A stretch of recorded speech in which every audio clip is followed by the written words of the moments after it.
All right, everyone. My name is Jeffrey Scruggs. I will be representing Venture for them as their Chief Technology Officer. I'm also a AI ML engineer. Um, that is a software engineer as well. Um, Today, I will be putting together a binary classifier, which is essentially an AI that can distinguish between cats and dogs, or two different objects. Um, and that's what we'll be putting together, and then we'll also be deploying it later as well, so that anyone can grab a link and they can click that, and they'll be able to upload their own cats and dogs, and the AI will be able to distinguish between those two. This this lesson is aimed at beginners that have somewhat of an understanding of Python. Regardless, if you just code along, you'll be fine. So and then you can this recording will be saved, so you can look back over it and practice again and again. No tools are needed. You just need to have a Google Colab notebook, which you get free with a Google account, and we'll go from there. So let's get started. So first, what we want to do is go to Google collab.research.google.com, and basically Google Colab allows you to run Python scripts um, in a web environment, um, so that you don't have to download all the IDEs and stuff like that, or development environments, and make it very easy to quickly play with some Python code. So let's do that. Um, uh, it's loading up. There we go. And what we're going to name this is um, a binary cat and dog binary classifier tutorial.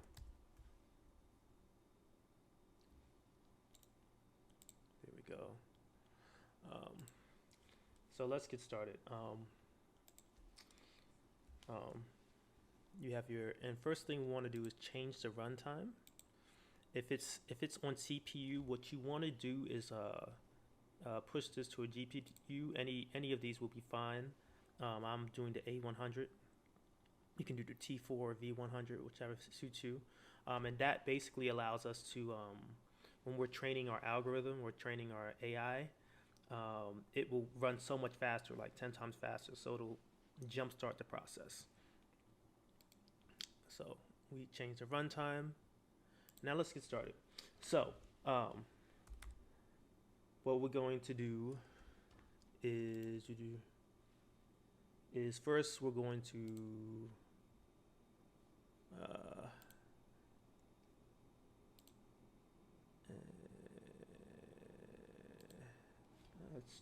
let's end this runtime.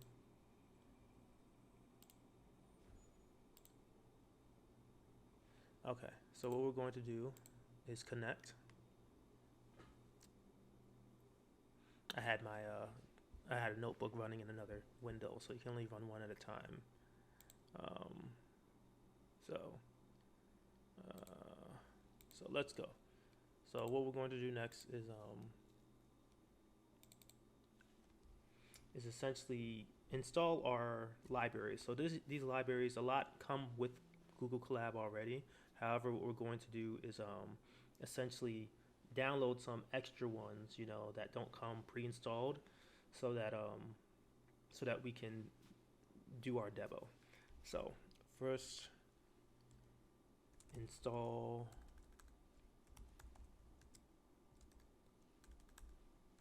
libraries.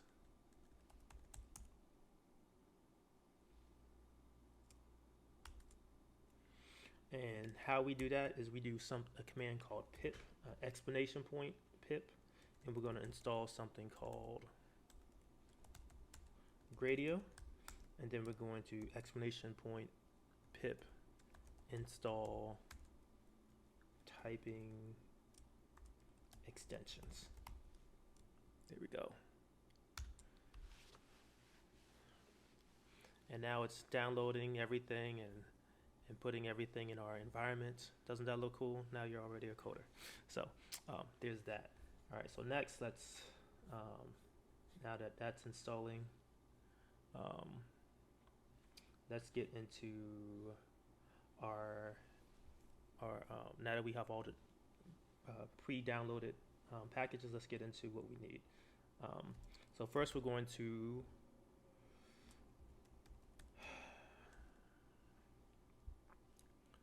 this is our introduction to CNN and computer vision with TensorFlow.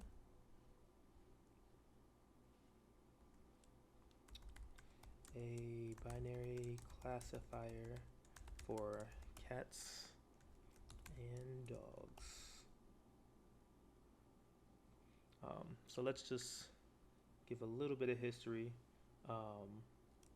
Computer vision, what is it? It's basically the practice of creating an algorithm that helps you discover patterns in visual data, such as a camera of a self-driving car recognizing a stop sign. And my belief is that if you can break any problem that you have down to numbers, you can apply machine learning to it, or AI.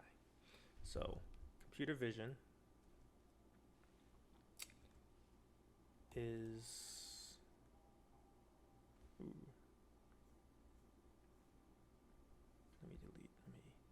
have this in code. Let me do a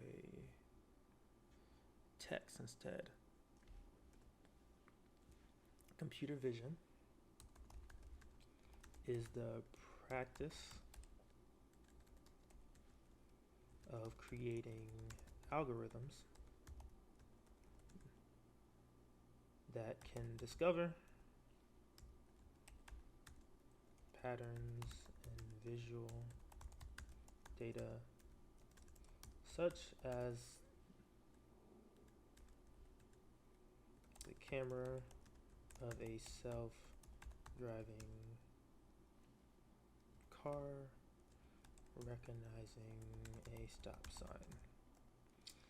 And side note,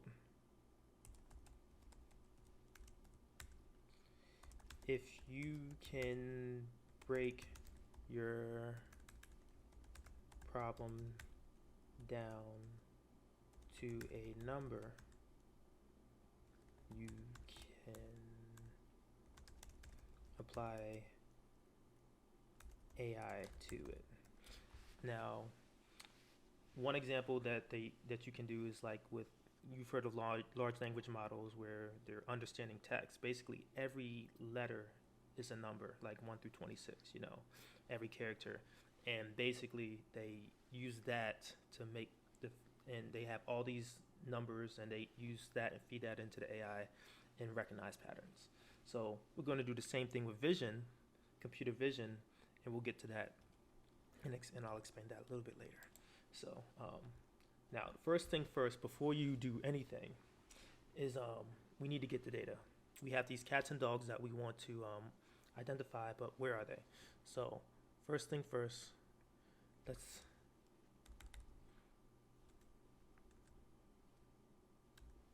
get the data.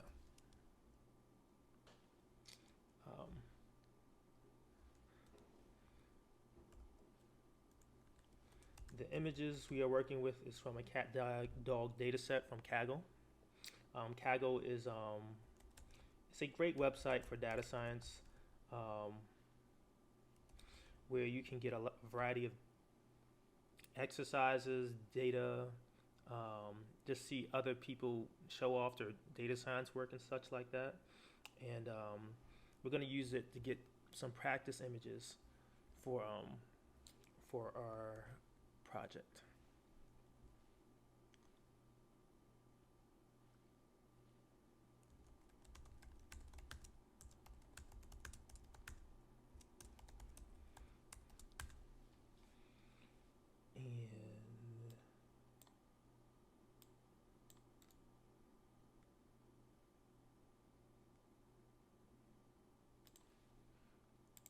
This is the link.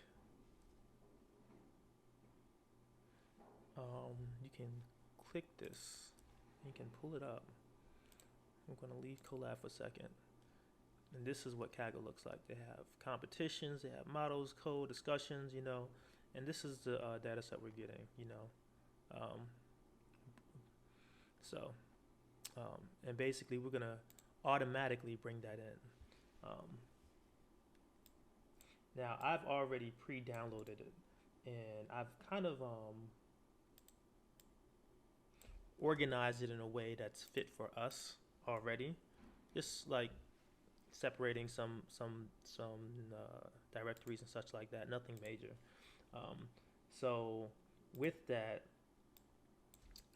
I have a link that's going to be available for everyone that they can just download my essential, essentially my data that I downloaded from Kaggle, so that it's very easy for you to get it.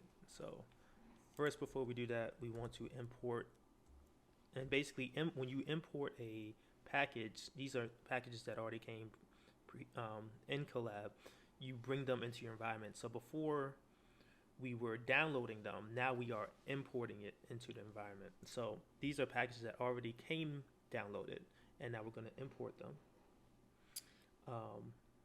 And then after we import them, we're going to do this command, gdown, which we are just about to import, and we're going to bring in this link, which is essentially a Google Drive of the data that we have that has been pre-prepared for this lesson. There we go. Now it's downloading from that Google Drive, and now that it's downloaded, it's in a zip file, cat dog. You see that? And what we need to do is, we can't work with files that are zipped up, but luckily with programming you can just unzip files, you know. So what we're going to do is create a variable called zip reference, and basically this holds that file into like a little variable. So we're going to call that zip file, zip reference equals zip file, this command, dot zip. And you see the great thing about Colab is that it'll give you reference, it'll guess what you're trying to say. So what we do is, the command we want to do is zip file, and basically we want to take that cat dog zip file and we want to read it. And and you put a little R for read, and basically that's opening it, right?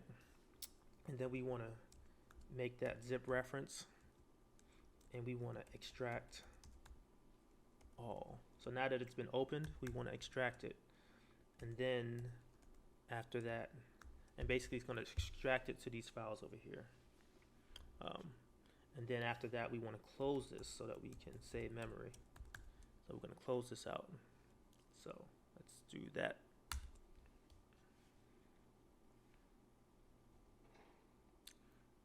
All right, so now we have this cat dog, and we have it as a folder instead of a zip file, one file. And you can see all these, the test set, and we're going to get into this a bit more, but you have all these images for cats and dogs that we're going to be used for our training. So next, what we want to do is, we have this folder and we have all these images, but we don't really understand the structure of it. And so first thing first, before you do anything, is you want to inspect your data. So with that, we want to inspect the data. And basically we are becoming one with our data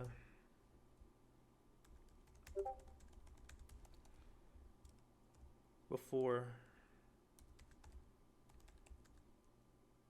we apply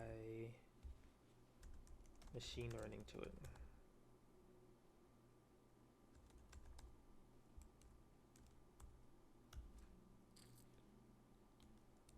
And this is a very crucial step because you want to understand what you're working with before you start creating your model and such like that.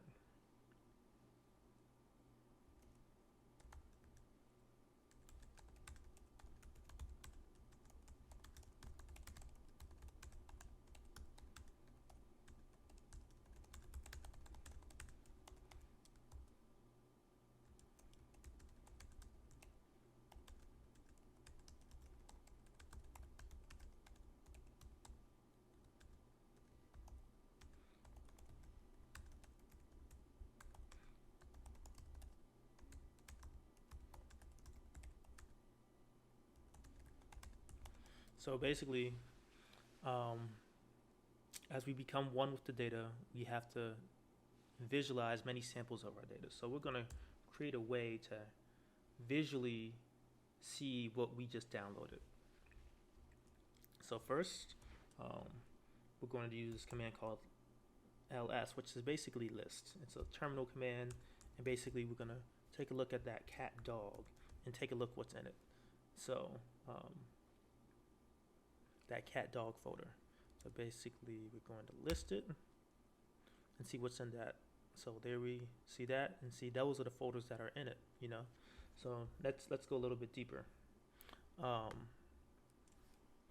going to list cat dog, and we see that there is a training set.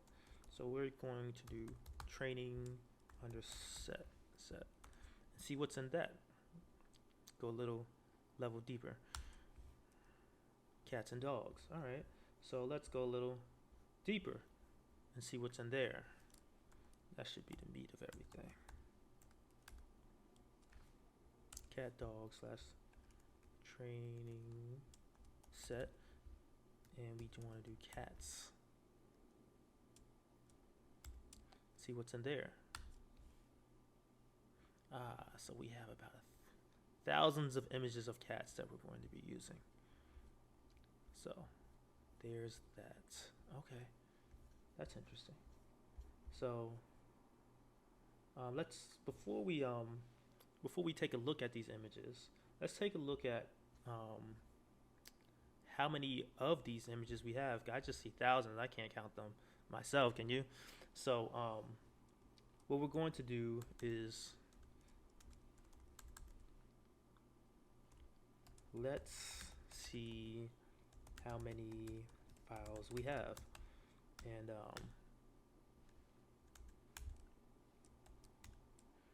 so how are we going to do that? So basically there are some commands, a command, and we're going to essentially import a package called OS.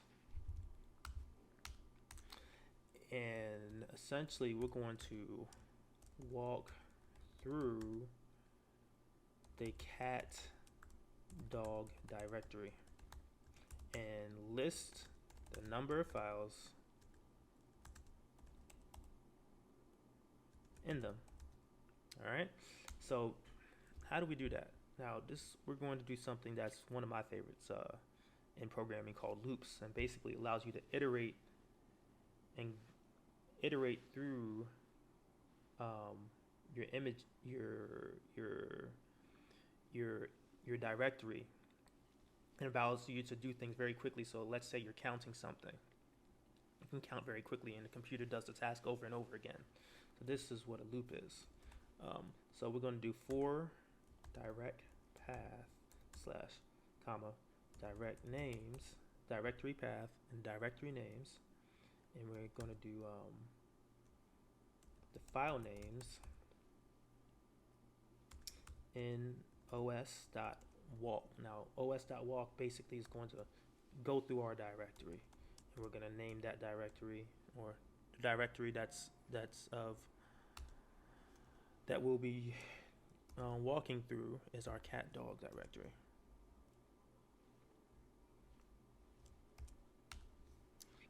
So then we want to print what's in it, you know.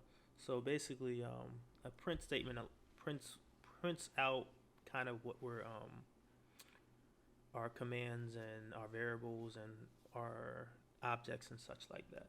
So we're going to print out kind of our logic and understand how many images are in these directories. You want to do is something called a fprint statement. So basically, there are, then we're going to do the length, which essentially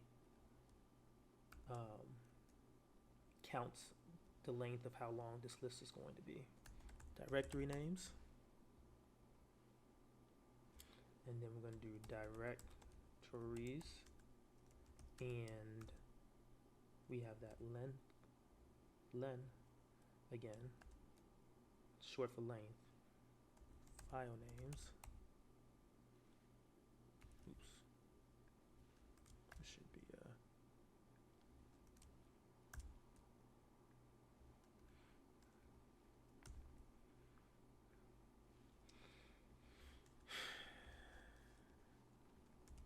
images, and then we want to do directory path. So there we go. And basically it's going to go 3 levels in and kind of help us understand what we have. So let's press shift and enter.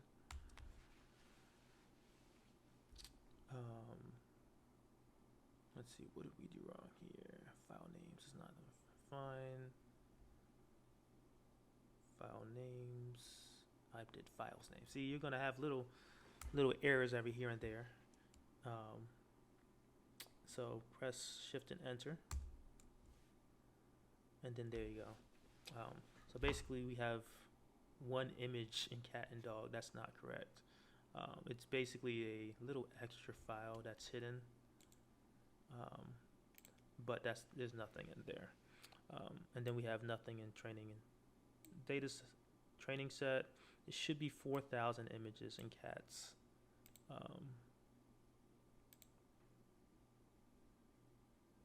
Let's see, it's that ds underscore source, a little extra file that is added every now and then. Sometimes it's like little hidden files here and there, but we're going to be focusing on our images.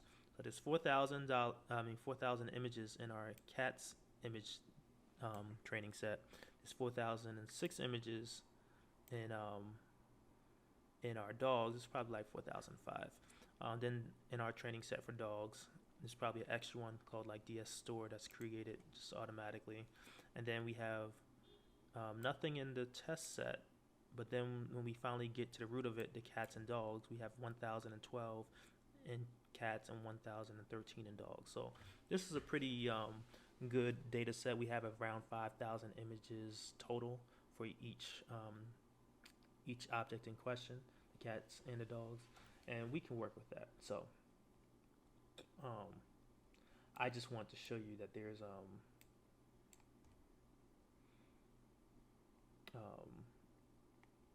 another way that we can find how many images are in a directory. Just a little bonus.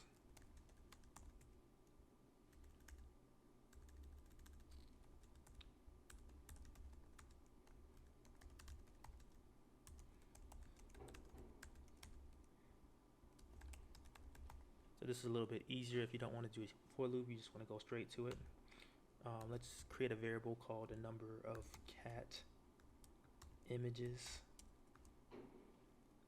in our training data set. I'm going to call that's what the name of the variable is going to be. And we're going to do length, which basically counts everything. OS dot, and we're going to do list directory. And basically,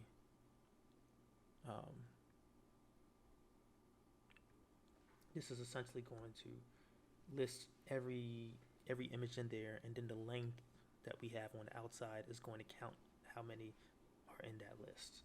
So basically, we're going to do cat dog right here, and then we're going to do training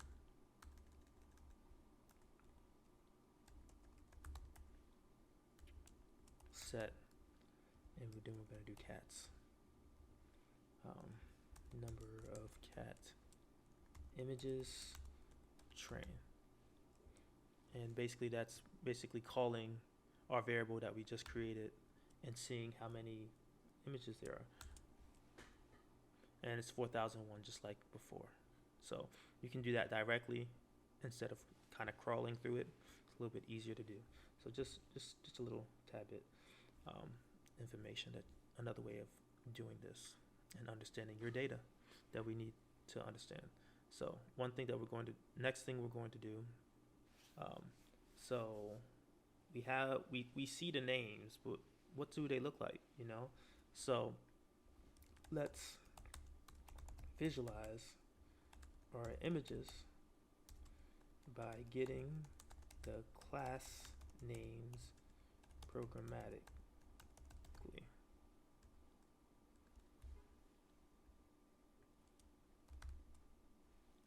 So first we're going to import some libraries that will help us with this next task. We're going to import something called pathlib, and then we're going to import something called numpy, and then we're going to do data underscore directory equals pathlib dot path, and basically that's calling the path. We're going to do cat underscore dog training set. Then we do our class names. We're going to figure out what are our class names.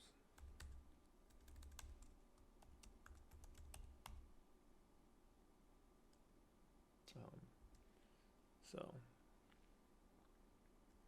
np equals, np dot array numpy is a library that's very useful in machine learning, that essentially it allows us to take very large numbers, or because we're to put them in very things like tensors and such like that, which will in arrays, which will allow us to so np array sorted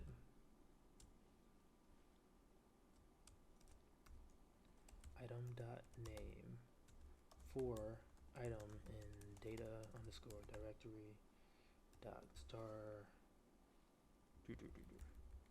So basically what this does is it's going to create a list of class names from the directory. So we have our class names, and basically we're going to use this a little bit later. So that, and these are the class names, you know, cats, dogs, cats, dogs, cats, dogs. So shift enter, numpy. Let's see, where did I mess up? I spelled array wrong. It's gonna happen. You're gonna have little typing errors, and then you gotta figure out what to do next. So cats and dogs. So these are our class names. Now that we have that, let's visualize our images. So this is where we start to have some magic happen. Did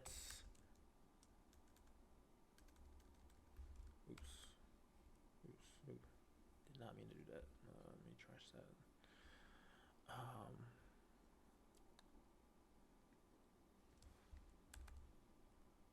Let's visualize our images. So first, we're going to use a very useful library called matplotlib.pyplot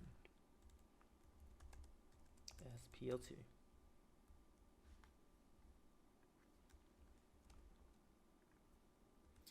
And we're good. And basically, when you use the as, basically we can call it as PLT instead of writing out matplotlib.pyplot every single time. So next, we're going to do import matplotlib.image as np random. So we'll be using, and we'll get into how we use them shortly. And random essentially it's a library that helps randomize things. So first we're going to create our first function, and basically we're going to call this function view random image target underscore directory comma target underscore class, and we're going to set up our target directory, and basically this is our target folder. So our target folder equals target underscore directory plus target underscore class. And then we're going to get the random image,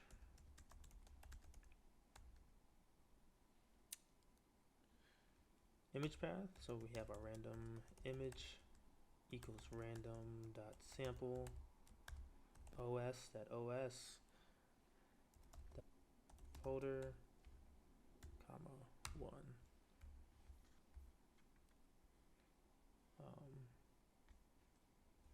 Basically that specifies how many images we're going to be getting, just one.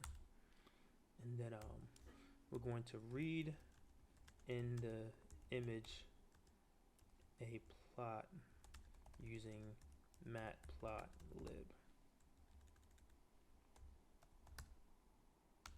I'm going to do image equals mp image dot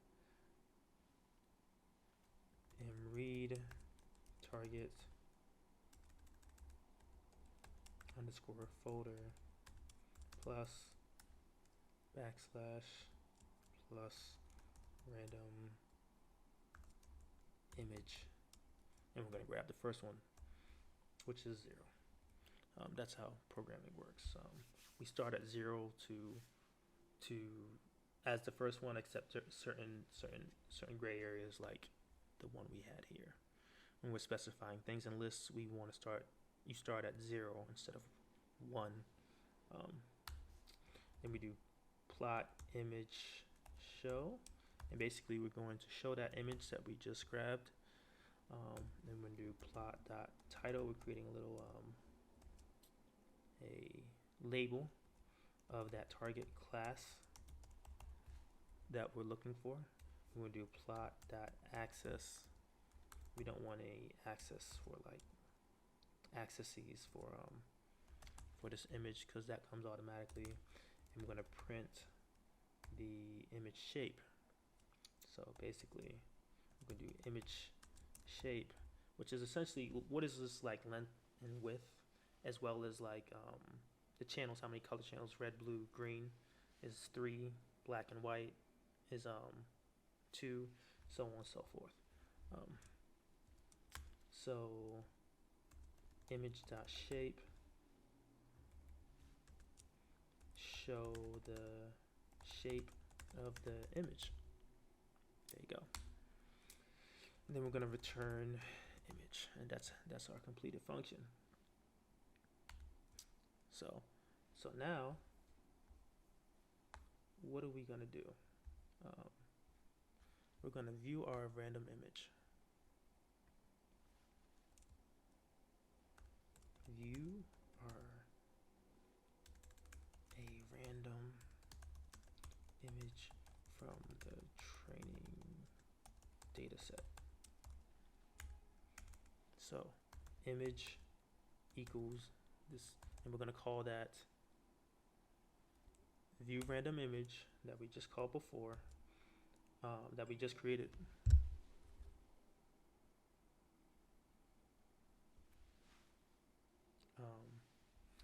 And we're going to do cat underscore dog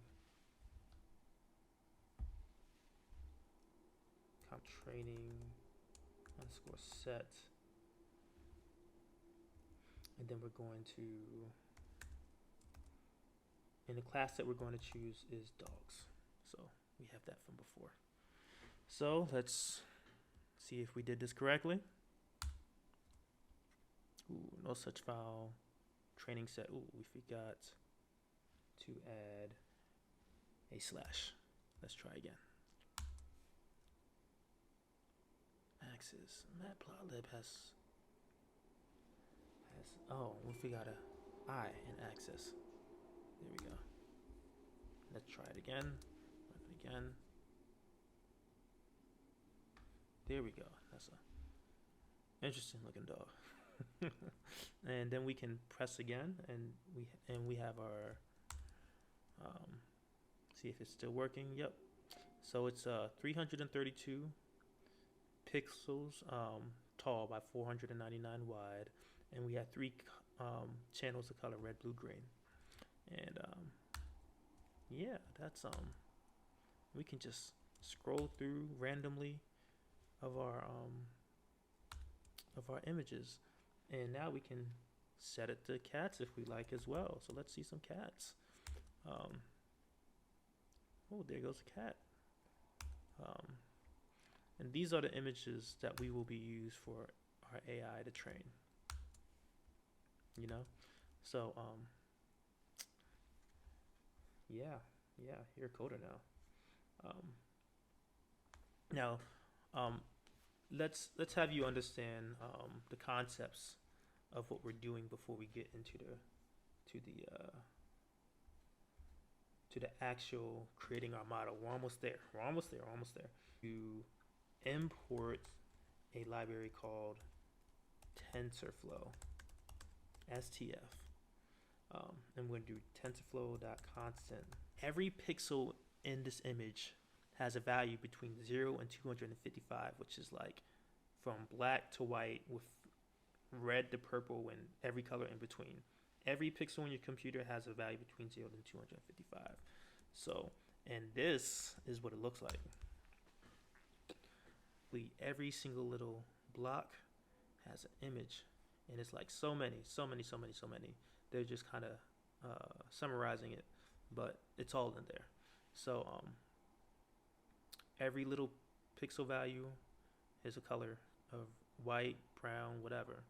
And basically, we have a value between 0 and 255. And remember how I said if you can break your problem down into a number, you can apply machine learning.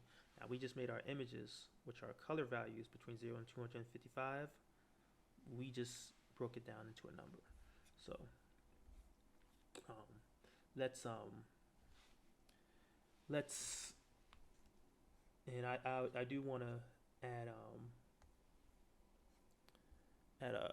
I want to make an important note of the shape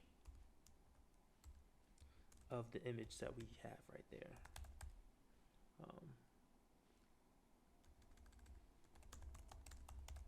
So this is very important.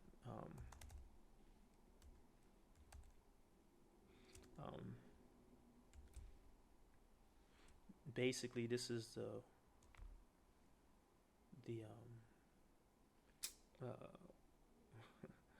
width, length, the width, height, and the color channels. So this returns width, height, and color channels, which is like red, blue, green, or black and white. So basically, how are we going to use our AI for this? So basically, we know that everything goes to 255. However, to make it easier for the AI to dissect all these numbers, we're going to do something called pre-processing, which we're going to make every image in between 0 and 1. It's called normalizing. So let's see, next is, let me write this out, what I'm saying.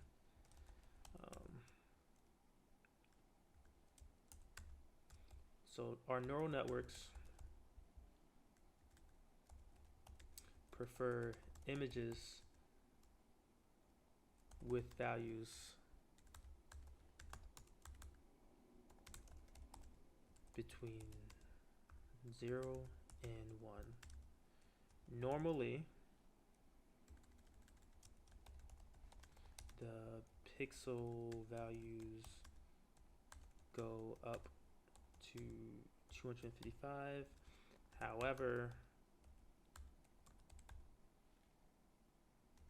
However, excuse me, we are normalizing the images by dividing them by 255 so that all the images are between 0 and 1, which makes it easier for our computer.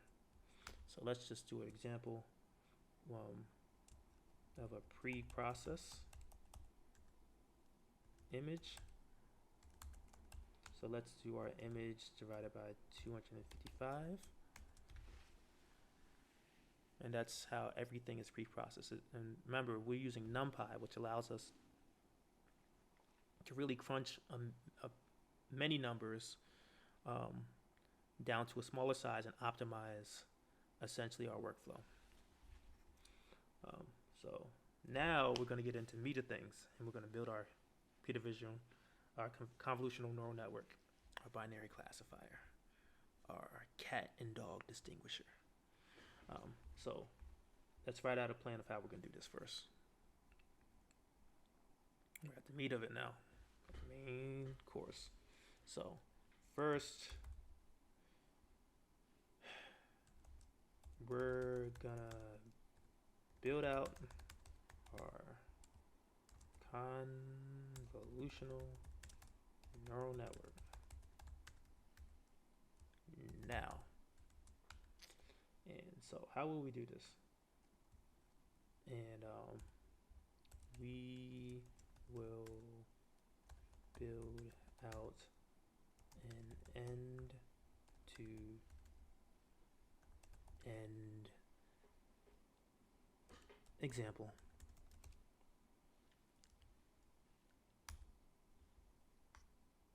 Excuse my spelling, typing very quickly. All right, so let's get into it. First, we're going to load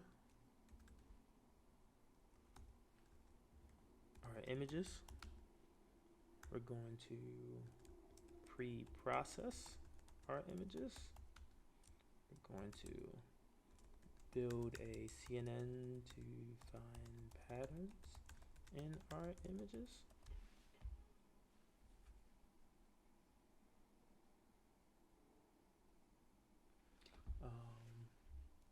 We're going to compile our CNN, and we're going to fit the CNN to our training data. Can add some spaces in between, keep it nice and organized. So, and we'll get into each one of these as we do them. So, first, we've already imported TensorFlow, but we're going to do it again just for the sake of it. And then we're going to import TensorFlow.keras. This is a package in TensorFlow, package in package. And we're going to import something called preprocessing.image. I'm going to import image data. Image data generator. There we go. And then we're going to import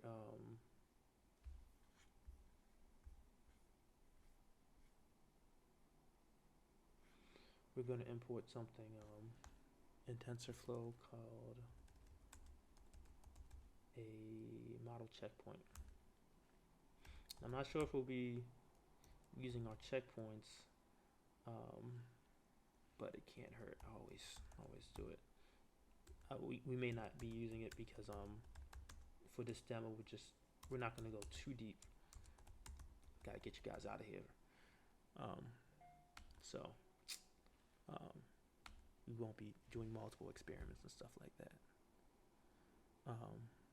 So with that, first thing first, let's set the path of where we want to save the model.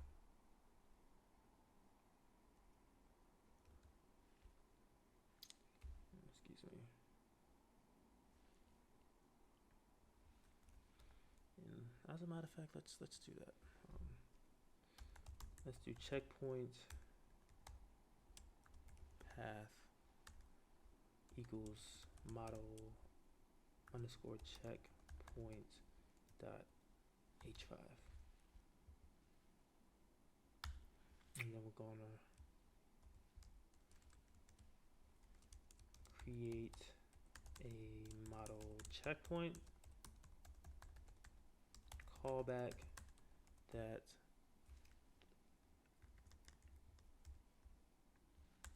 saves the model's weights, which is basically saving a snapshot of our little training algorithm. And we want this to do this pretty regularly. So every time it like does a loop and makes a progress, we're gonna save it. So we're gonna do checkpoint callback equals model checkpoint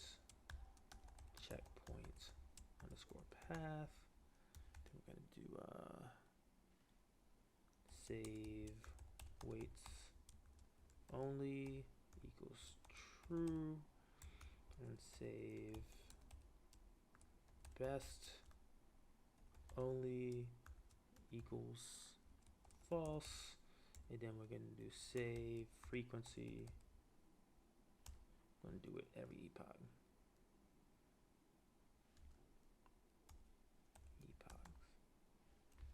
There we go. All right, so let's get into our training now. So first we're going to do something called setting the seed, and my favorite number is 47. So basically what you do when you set the seed is essentially make sure that every time that random how your computer runs is the same every single time. So let's say you're picking random numbers between 1 and 50, it does 1, 25, 50. You know, if you set the seed at 47, if you set the seed at 33, it may be 1, 13, 49. You know, so basically when you set the seed, the computer's gonna run a certain type of way every single time. And it's gonna keep that randomness the same, so that you can have results that reproduce themselves, and you can test because you know your computer is running the same every single time. So, great way to put it. So, next, what we want to do is pre-process our data. Now that we our computer's going to run the same time every time at that 47. We want to get all those pixel values between 1 and 0.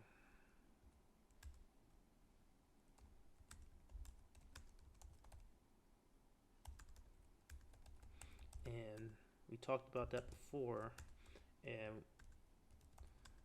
this is how we do it in our training environment, or our training rather. So what we want to do is train underscore data gen equals image data generator, and we're going to rescale it equals 1 divided by 255. Then we're going to do our validation data gen equals image data generator rescale equals 1 dot divided by 255. Set up pass. So basically we're going to we have our training set and we have our validation set. Our training set is what we're training on, and our validation set is what we're going to test our training our AI on, that its images it's never seen. So if you're only testing your AI on images that it's seen, of course it's going to perform very well. So we're going to test it on images that it can't see, and that's how we're going to evaluate things. So we have about 4,000 images for each object on our training side. We have about 1,000 on our validation side. Remember from our earlier analysis that we did earlier today. So let's get into it. Train directory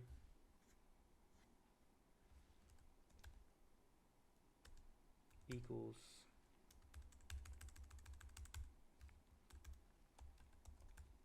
train underscore dir. See.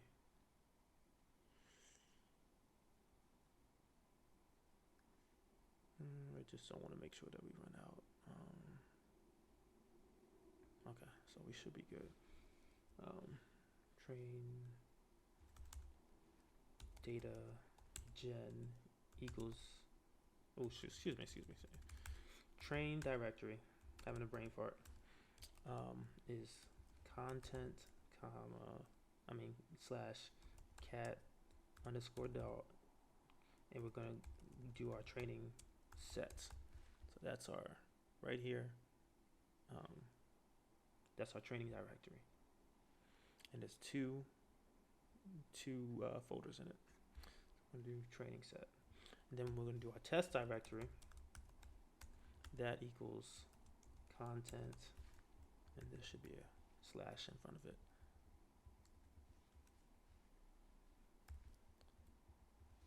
Content, comma cat underscore dog underscore test set. Import data from directories and turn it into batches. So we have our training directory, then we have our test directory. Now what we're going to do is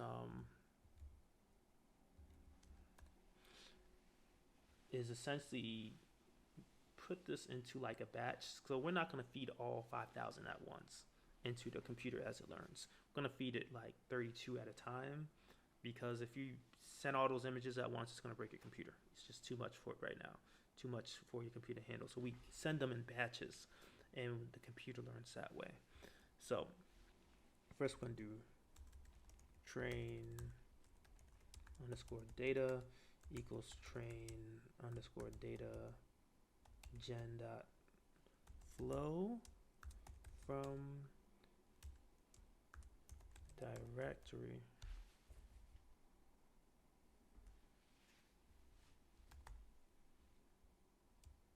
and our directory equals train underscore dir.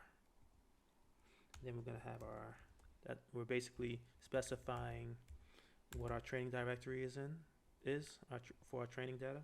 I'm going to do our batch size. Basically, we're going to it's going to be 32. We're going to feed 32 images at once instead of all 1,000 or such, or 4,000. Then we're going to do our target size. Basically, we're going to crunch these images down so that they're all the same size, because they come in different sizes, and we want it all to kind of be uniform. So with that, we're going to make it 224 by 224, like a nice little square. And then we'll do our class mode, and it's going to be binary, which is essentially 2. We have two objects, the cats and the dogs. And then target size. Let me see. Oh, I see.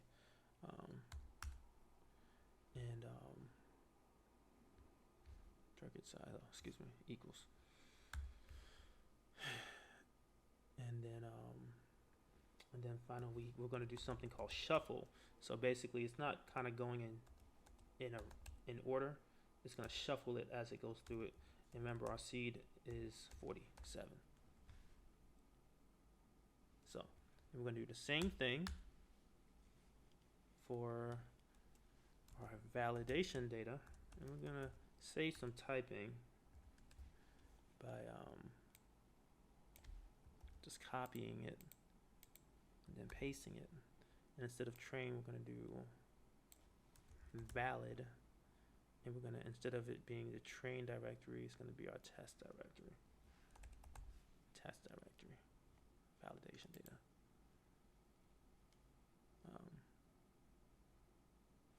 So with that, we have imported our data. So that's the first step.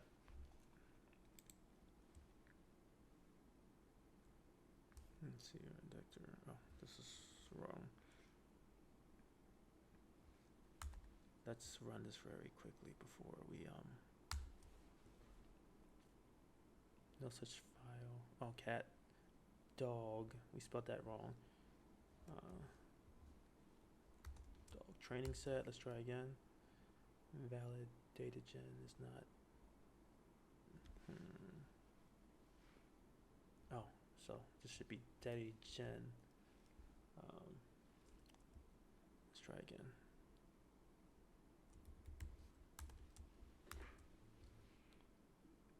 There we go. We found all our images. So let's build our CNN now.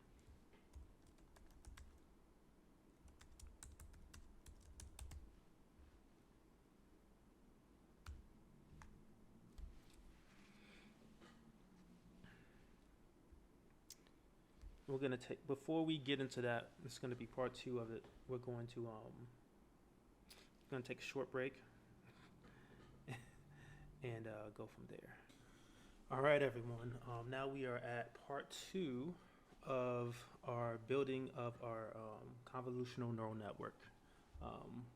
Now that we have loaded our data and we're ready to build our CNN model. So before we get into that, let me just give a basics of CNNs. And a CNN is like a robot with a very specialized camera. Convolutional neural network is a robot with a very specialized camera, and that helps it see and understand pictures. This robot doesn't see pictures the same way we do. Instead, it looks for patterns such as edges, textures, and more complex shapes to understand what's in the picture. So let's get into building it. So first, we're going to call our model, or AI model. We're going to call it model 1. And then we're going to go, we're going to bring in TensorFlow dot keras dot models dot sequential. Now, sequential model, think of this as like the robot's brain's overall architecture. It processes information in a sequence layer by layer. So with that, everything's going to be in this sequential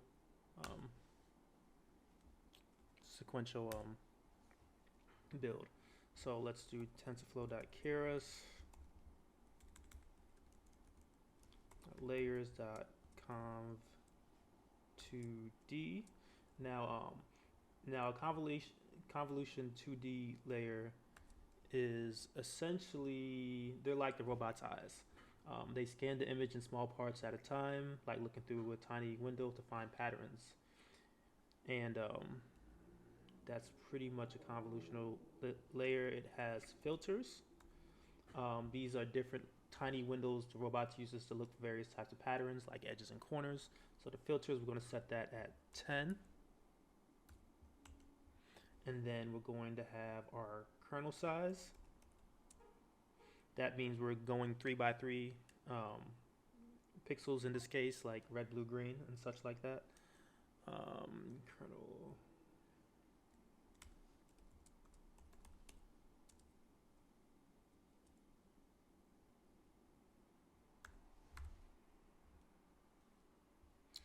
And then we have our activation. And this tells the robot to focus on patterns that are more important, like brighter, or ignore the less important ones, the darker ones.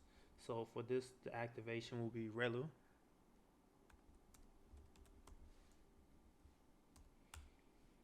And then we have our input shape. Now this is the size of the images that are going to be pushed through.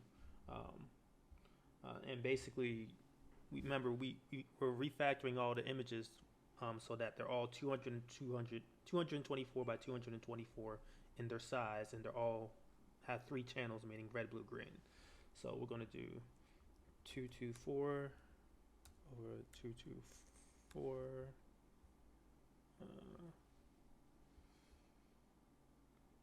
And that's our input shape.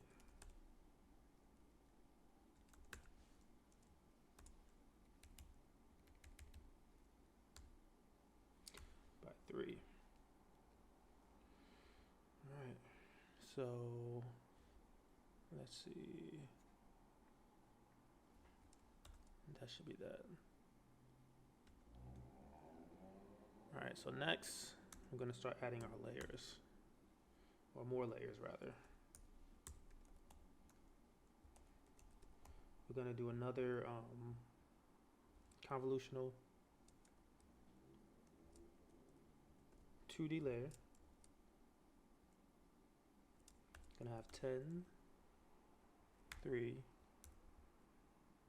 and activation equals Aurelia. And then we're gonna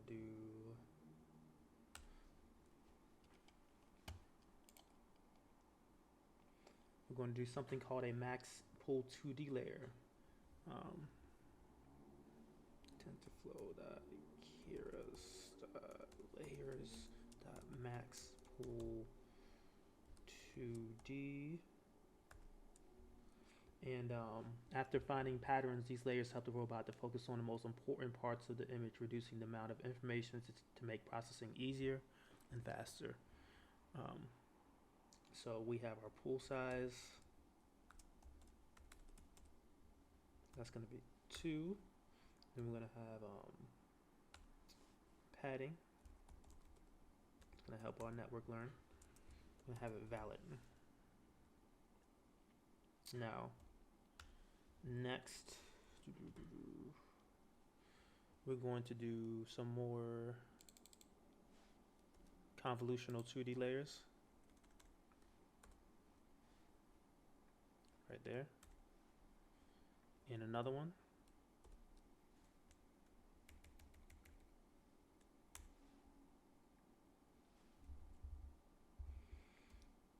And then we're going to do another max pull.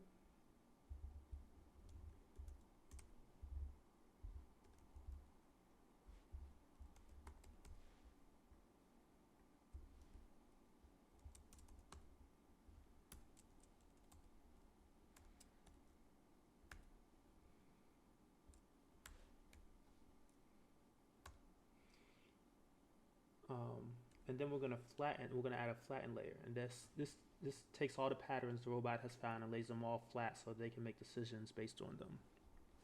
So it makes it nice and easy for our AI to understand what's just been done.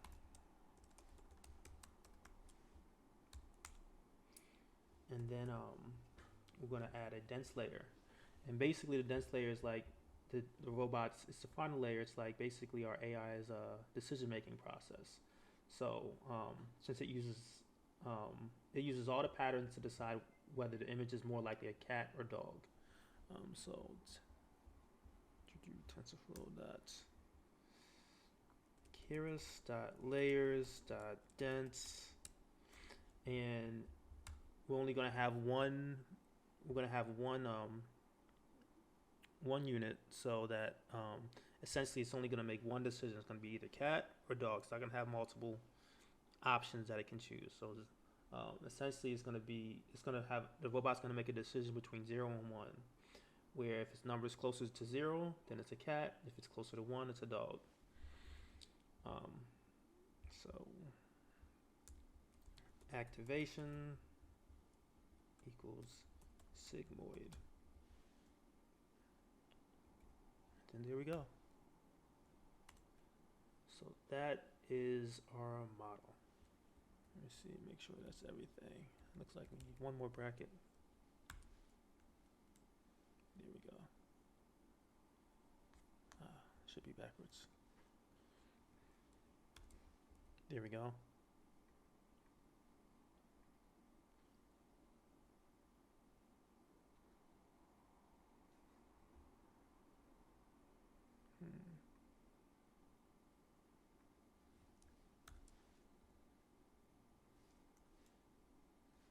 Oh, I see I have a comma right here, extra comma.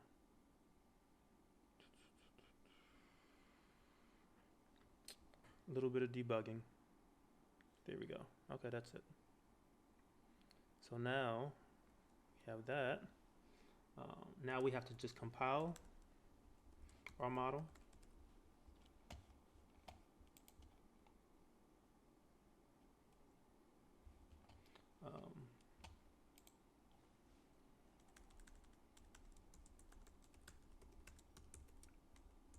model underscore one dot compile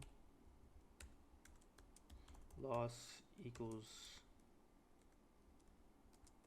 binary cross entropy. And basically, this basically tells our robot or AI how to measure its mistakes. Since our AI is deciding between cats and dogs, we will use binary cross entropy, which is basically good for yes or no decisions. If the robot guesses wrong, this helps it understand how far it was and how to adjust and become better. This loss function, this is like one of the magic sauces for machine learning.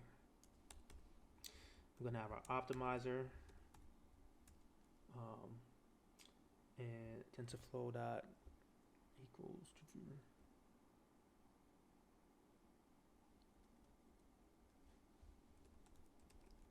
and we're gonna make our optimizer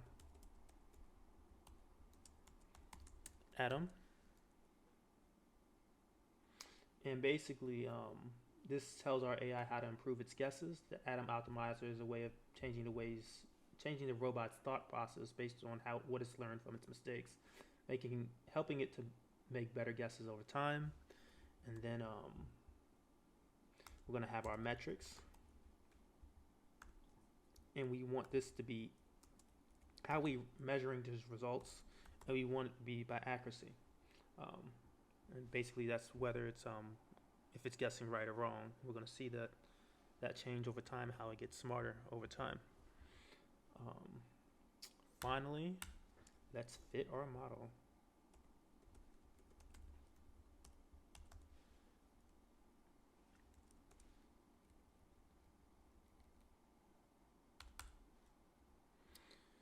All right, so what we're going to do is call this history 1 in case we want to make other models. We'll do model underscore 1 dot fit, and we want to give it our train data that we had earlier. Then we had our epochs, and this is how many iterations is it going to go through. We're going to give it 8. How many times will it train through the data set? Then we have steps underscore per epoch.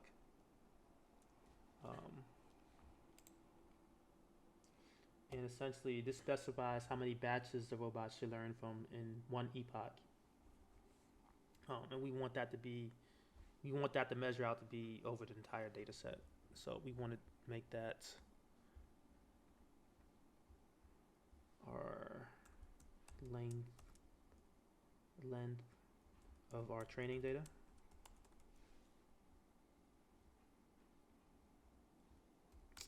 And then we have our validation data equals valid data. We did that earlier. We have our validation steps. Everything's learning properly, same as before, except it's going to be valid data. And then we're going to have callbacks. This is basically checkpoints in your system.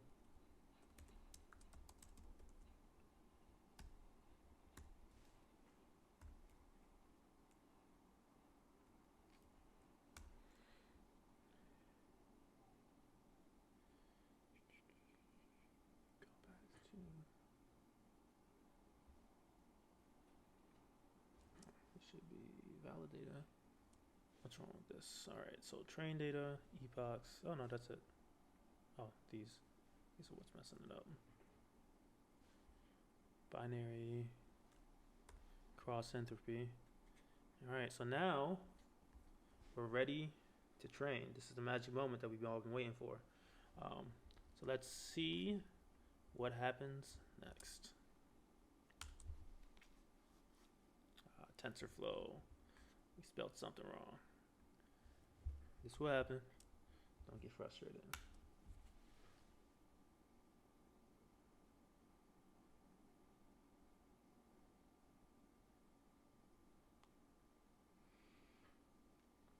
Here we go, and we're training.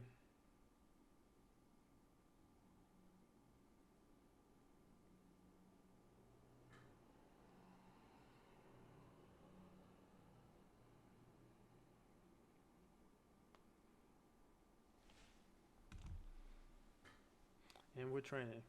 This is my favorite part of like machine learning or AI, because now you just get to sit back and watch it learn. You know, you don't really have to do much. So I'm gonna fast forward this a little bit, and we'll be right back.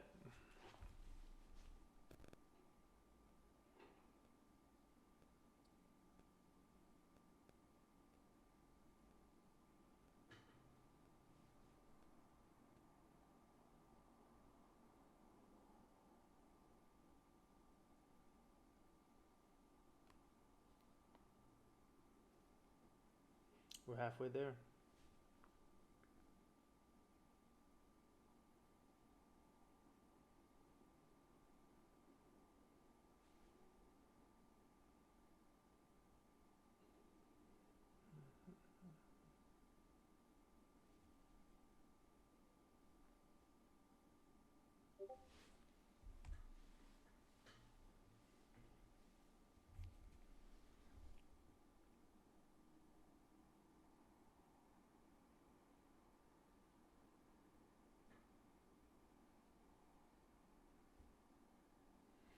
All right, as you can see, the loss is going down each time, um, and the accuracy is going up each time. However, our validation loss kind of plateaus around here, and our accuracy kind of improves, but it doesn't really get too much. So that's our it's the AI is learning, but when it sees images, it can't really, it hasn't seen before. Sometimes it's not doing the best. Luckily, when we test it, we're going to pick very large images so that it'll have much higher accuracy. Um, so as you can see, with the regular photos that it's been using, it has about a 94% accuracy, which is extremely good. Validation accuracy only around 68%, 70%. But we're gonna do better than that. So we're still gonna make it work. So next, what we want to do is save our model. That's model _1. We have it. We want to save it, and we're going to call it saved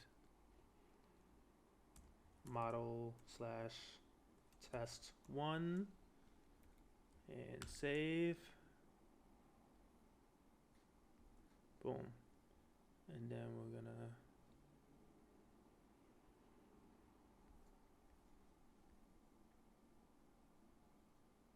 we will now create, now that we have saved our model, we will create our user interface that our model has been saved on. So we will create a user interface using the model that we just saved. So we will now create a user interface now that our model has been saved. All right. So, gonna make this nice and easy.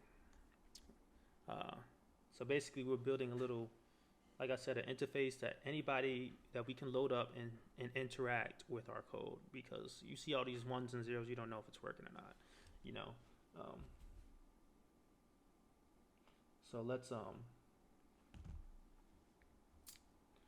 get started. So first we want to import a library called radio as gr. This will allow it to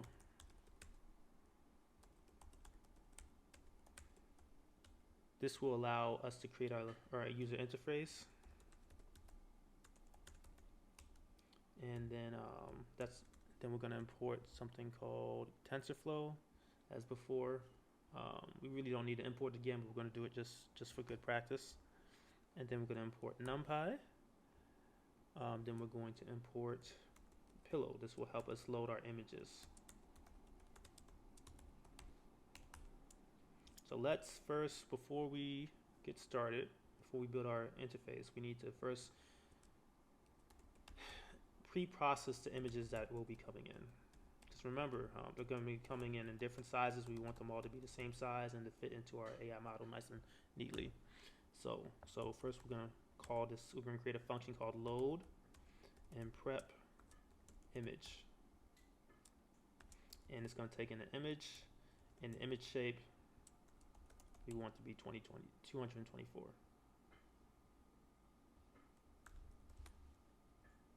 Oops.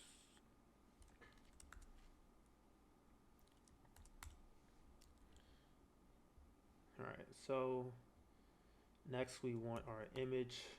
We're going to use a fancy thing in TensorFlow that converts our image to a tensor, which makes it nice and easy for our AI to understand.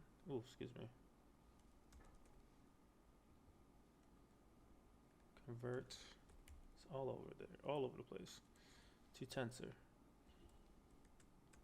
And then we're going to take our image and we want to resize it. I'm going to resize the image, and we want it to be our image shape. So 224 by 224. So whatever image is that comes in, we're going to change it and squish it or expand it into 224 image. So we're going to do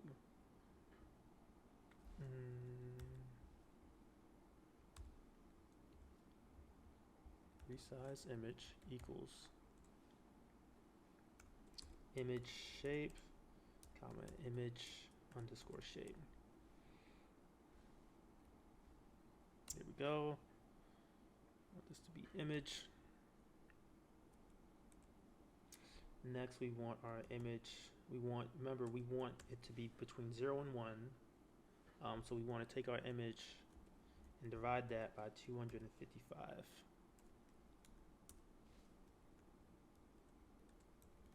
All right, and then we want to return our image. So now it's nice and pre-processed and ready to go into our model. So next, what we're going to do is we're going to load our model, our trained model, and we're going to do model equals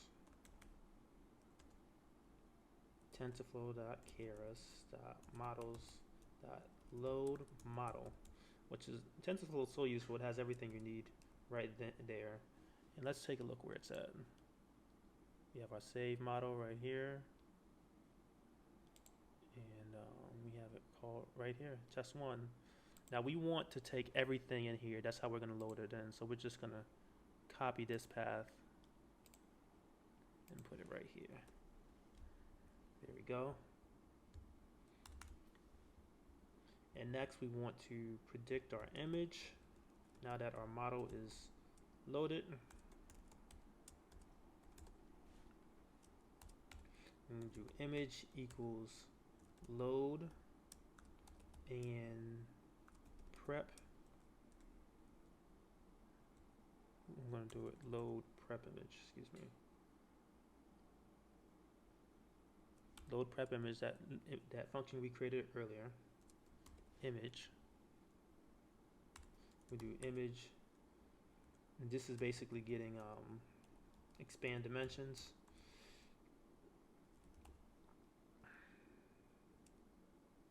Basically, we're getting our image nice and pre-processed and ready to be fed into,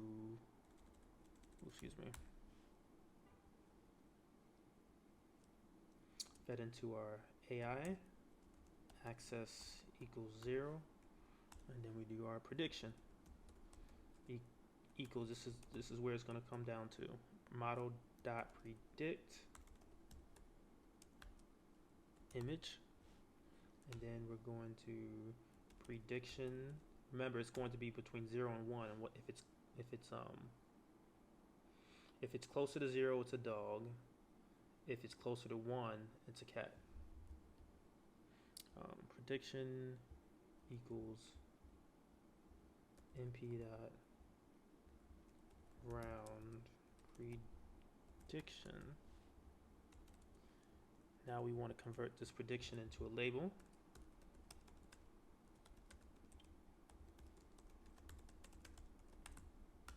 then label equals dog. If prediction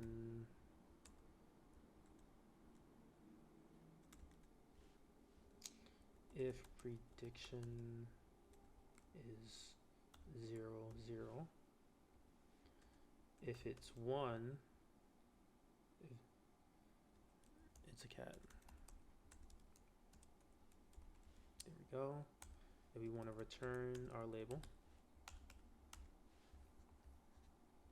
Then we're going to create our little interface.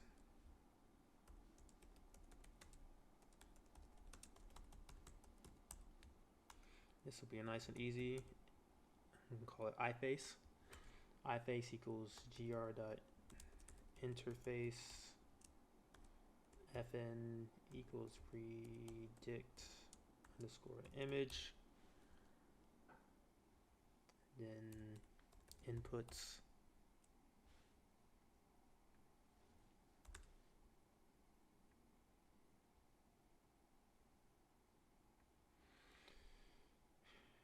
equals, we're almost there, gr image, and what type of information is coming in. It's going to be a numpy array. And then we're going to have our outputs equals that label we were talking about earlier. And there's only going to be one top class, so we're just only picking the top one. We're not going to try to guess if it's in between two or something like that. And then we're going to title this cat and dog classifier. And then finally we're going to put our description.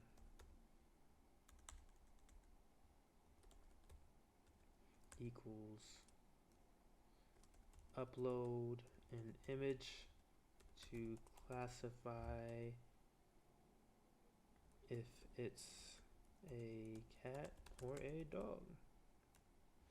All right, and now we're just gonna write a little command to launch our app.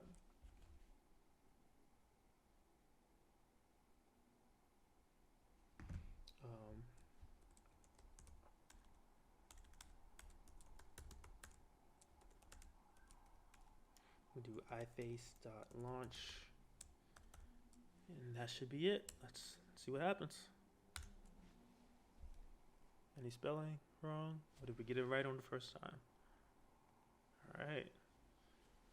There we go. Here we go. So now we have a little interface right here. Now you can use this right here, this little interface in here, or you can click it. Click right here, this running URL. You can send this URL to anyone while this is running, and they can access this as well. So now we have our interface, and we can upload our cats or dogs images. So let's test it out and see our finished product and how it's working. So let's have a little cat dog folder. Let's do dog 2. There we go, it's uploading. There's our dog. Submit. Ooh. Excuse me. It may not. Is that the right file type? Let's do cat. Huh.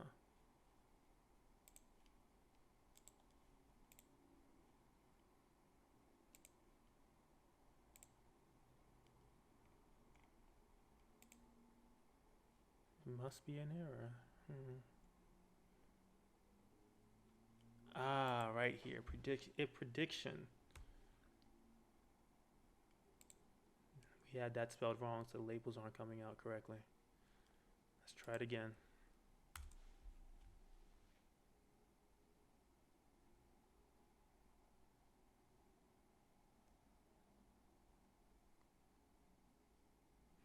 All right.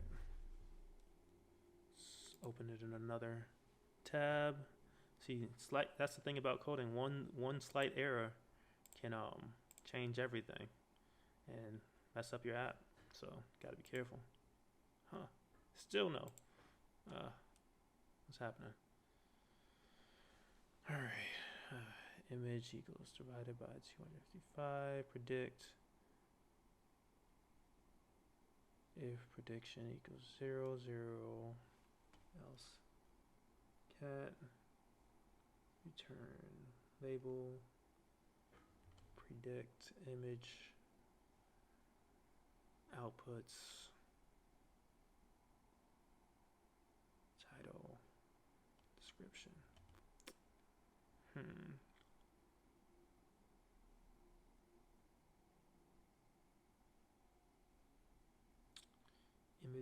Image shape for the tensor. Image resize. And no, that shouldn't matter.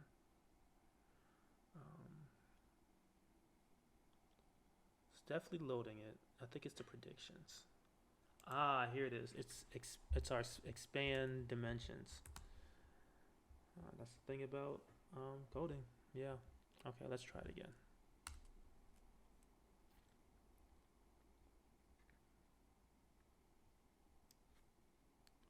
One less time. Third time's a charm.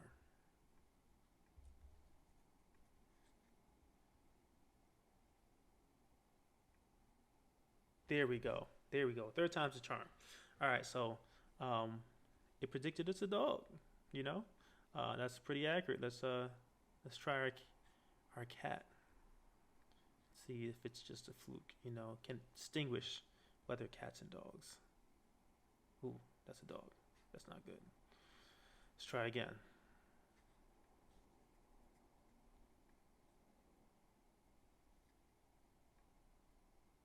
Dog.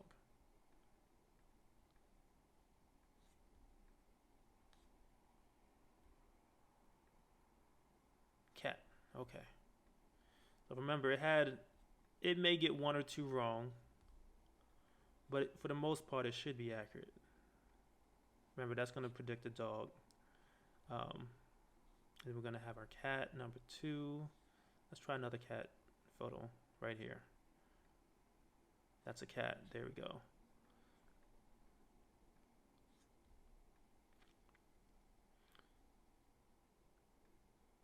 Is it a dog? Yes. So remember, these things aren't 100% accurate, but for the most part, they are. So out of the 6 images that we uploaded, 5 of them were correct, which gives it about an 83% accuracy rate. Of course, we want better, but for the time being, we can't tune our AI to become so much better. We only have a certain amount of time, but overall, this is you can look I will give resources to figure out ways to fine tune your model to make it even better. Maybe add some more data, make it train a little bit longer. There's a variety of ways you can do things, but that's your cat dog classifier along with the interface. If you follow these steps step by step, along with the data that I'll give you, you will be able to build this as well. So thank you very much. My name is Jeffrey Scruggs, and that's it.